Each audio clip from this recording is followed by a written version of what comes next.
ফুলকপি দিয়ে ভিন্ন স্বাদে একটি চপ তৈরি করব।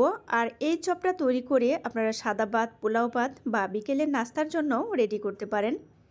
তার জন্য আমি এখানে একটি ফুলকপি নিয়ে ফুলকপিটাকে ছোট স্লাইস করে কেটে নিচ্ছি। আর কেটে নেওয়ার সময় অবশ্যই ভালো করে দেখে নেবেন যেন এর মধ্যে কোনো রকম পোকা না থাকে।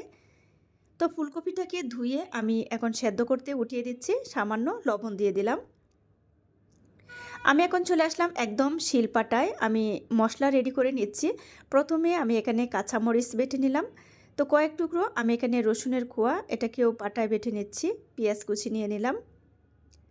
তো এই উপকরণগুলোকে আমি পাটায় বেটে নিয়ে এখন ফুলকপিটাকেও আমি পাটায় বেটে নিচ্ছি। তো একটু যদি ভিন্নভাবে চপটা তৈরি করা হয় তাহলে কিন্তু এটা খেতেও অন্যরকম একটা স্বাদ আসে। তো সবকটা উপকরণ বেটে আমি এগুলাকে একটা পাত্রে উঠিয়ে নিচ্ছি। এখন এর মধ্যে আরও কিছু উপকরণ আমি অ্যাড করে দেব। তো এখানে দিয়ে দিলাম বেসন, হলুদের গুঁড়ো দিয়ে দিচ্ছি আমি হাফ চামচ পরিমাণ করে সবকটা উপকরণ দিলাম, মরিচের গুঁড়া, স্বাদমতো লবণ, আর কিছুটা পরিমাণ দিয়ে দিচ্ছি ধনিয়া পাতা কুচি। তো ভালো করে আমি এগুলাকে মিশিয়ে নিচ্ছি। তবে এখানে আপনারা বেসনের পরিবর্তে চালের গুঁড়ো অ্যাড করতে পারেন। তো ভালো করে মেখে নিয়ে আমি এগুলাকে ভেজে নেব। তার জন্য চুলায় একটি ফ্রাই প্যান বসিয়ে এর মধ্যে তেল দিয়ে তেলটা গরম করে আমি এক এক করে চপগুলো দিয়ে দিচ্ছি। তবে হাত দিয়ে যখন চপগুলোকে আপনারা দিবেন তখন একটু চ্যাপটা করে এটা তৈরি করবেন। এটা যতটা পাতলা হবে তত কিন্তু এটা বেশি মোচমোচে হবে, ভিতরের অংশটা মোচমোচে হবে।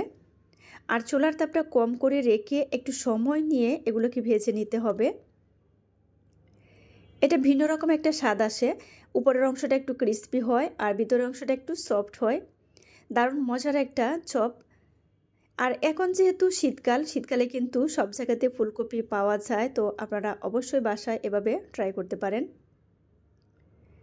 যাদের কাছে সহজ রেসিপি ভালো লাগে পেজ ফলো করে পাশে থেকে সাপোর্ট করবেন। তো এই সহজ রেসিপিটা আপনাদের কাছে কেমন লাগলো কমেন্টের মাধ্যমে জানিয়ে দিবেন। তবে যে কোনো খাবার নিজে তৈরি করে না খেলে কিন্তু তার স্বাদ কখনোই বোঝা যায় না। তো আমি চপগুলোকে নামিয়ে সার্ভ করে দেখাচ্ছি। এটা কিন্তু দারুণ মজার হয়েছিল খেতে। সাদা ভাতের সাথে আপনারা এটা অবশ্যই রাখতে পারেন। উপরের অংশটা একটু ক্রিস্পি আর ভিতরটা একটু নরম নরম হয়েছে। তো যারা চ্যানেল থেকে দেখছেন আমার চ্যানেলটি সাবস্ক্রাইব করে রাখবেন প্লিজ।